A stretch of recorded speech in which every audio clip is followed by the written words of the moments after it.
The topic of Petro Caribe funds seems to be one that has taken on a life of its own. It has become a household name and an issue that has come under heavy criticism over the last few months.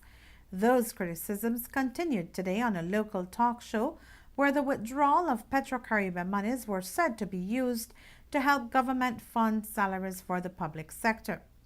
This conclusion came about after documents from the central bank surfaced showing a deposit into the consolidated fund of $20 million in 2013 and another $20 million in 2014.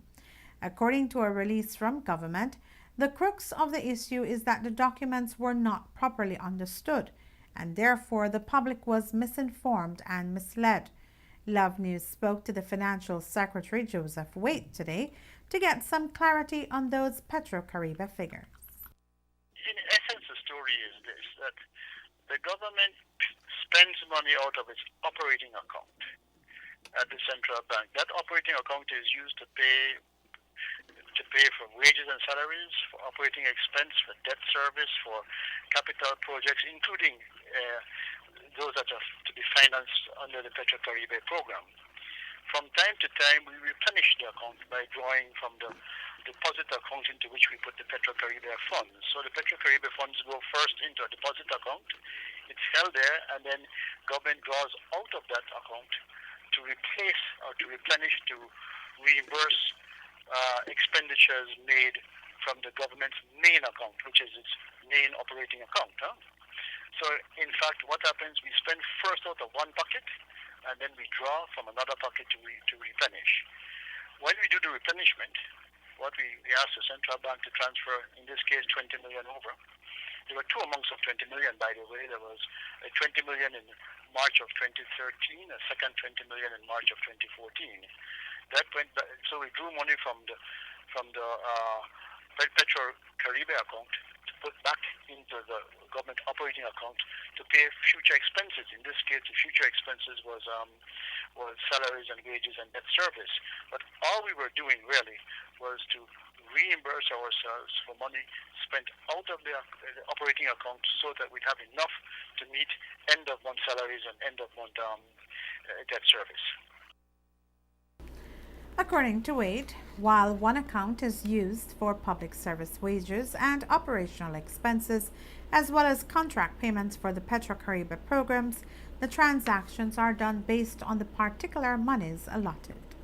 We have one main operating account a single account at the end, a main operating account at the central bank, and we draw from that account payments for wages, payments for things like light and water and other operating contract payments. Everything comes out of one single account.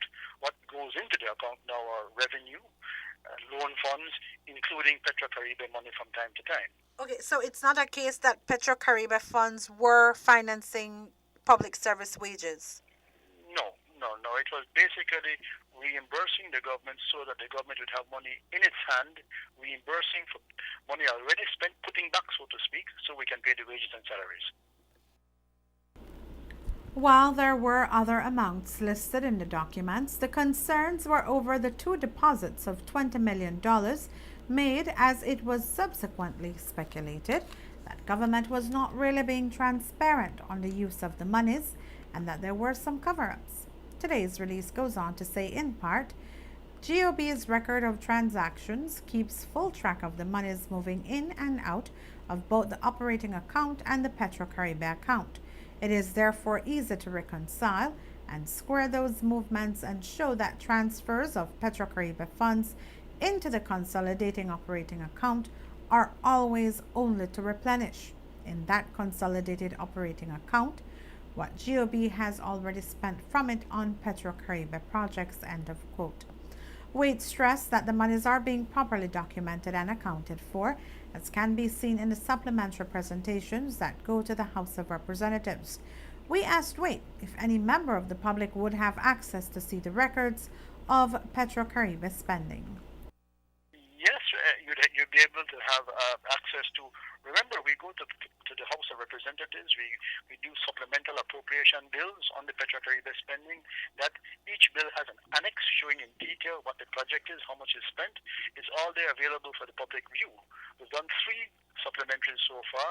Another one is coming up at the next House meeting, which is at the end of this month. So yes, the information is readily available.